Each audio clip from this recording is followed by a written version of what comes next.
Hii lugha kwamba siasa ni mchezo mchafu tuache. Alafu unasemaje siasa ni mchezo mchafu? Siasa mchezo msafi.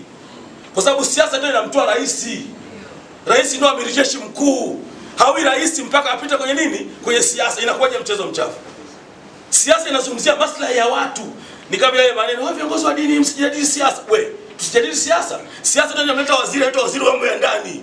Anasimamia majeshi ya polisi, nini kila kitu. Siasa. Hawi waziri wa mambo ya ndani mpaka apite kwenye nini? Kwenye siasa. Maana yake lazima awe mbunge ndio atauliwa kuwa nani? Rais.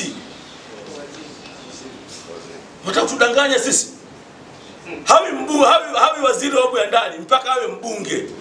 Akiwa mbunge naye atauliwa kuwa waziri. Siasa ndio inamleta waziri wa maji.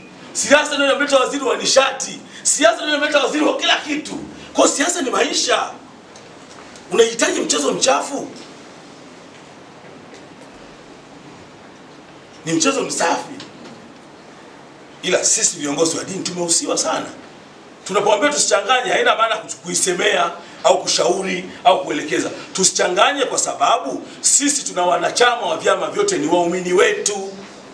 Baba Askofu Sekelo anao Chadema, anao CCM, anao Kafu, anao ACT, hata kile cha ubwabwa anao.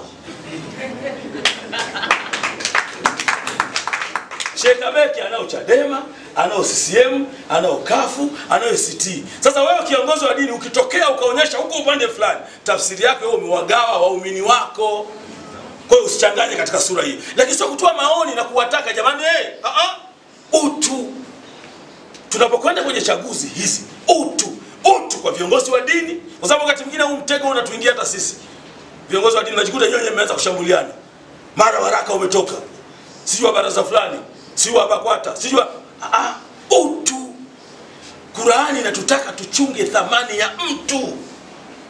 Mtu aheshimiwe kwa namna yote alivyo, ni mwanadamu. Ndio maana sisi katika Uislamu hata kwenye masuala ya interview kaianza mtume wetu Muhammad. Mtume amekaa hivi anaona jeneza linakuja. Mtume akasimama. Aliposimama maswahaba, ukisikia maswahaba basi askofu maana yake wanafunzi wa Mtume Muhammad. Wakamfuata, ya Rasulullah, mtume wa Mungu.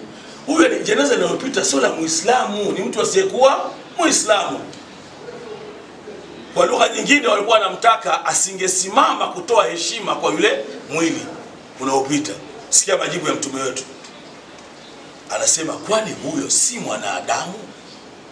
Ana imani nyingine, lakini je, si mwanadamu?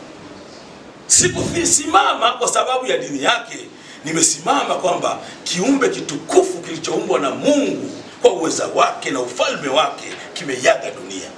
Nasimama kukipa heshima, nacho si kingine ni ubinadamu. Kumbe ubinadamu una thamani kubwa. Tunawashuhudia wale wanasiasa wanatukana mpaka wanasiasa wenzao waliokufa. Sisi katika Uislamu mtu akishakufa mnafunga faili lake, mnatakiwa mtaje mema yake, msitaje mabaya yake. Baba Askofu ikupendeza chukua hiyo. Tunaambiwa udhkuru mahasina mautako. Ukiweza andika. Baba Askofu anapenda sana kuchukua hiyo vitu. Tajeni mema ya mauti wenu, wakufu amma siwahu, yaficheni yasiyokuwa hayo. Mnataja ya nini kisha ondoka huyu? Lakini kuna baadhi ya wanasiasa wanaweza kutaja hata mapungufu ya maiti.